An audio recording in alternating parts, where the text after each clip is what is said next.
Ang Miss Universe Philippines 2024 ay ang kinamang edisyon ng Miss Universe Philippines pageant under sa pamumuno ni Shamsi Sopsopli.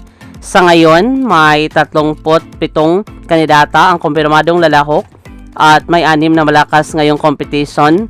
Kasama dito ang appointed at kinatawan ng Bacoor Cavite na si Victoria Vincent Velasquez na dating top 5 finalist noong 2021 pageant. Kasama din ang dating Miss International 2018 first runner-up na si Maria Atiza Manalo mula sa Quezon Province. Ang kinatawan ng Iloilo na si Alexime Brooks na siya ang top grand contender ngayong competition. Dili nagpapahuli sina Natasha Jong ng Kananga, Cyril Payomo ng Pampanga at ang newly crowned ng Cebu na si Christy Panihanzon.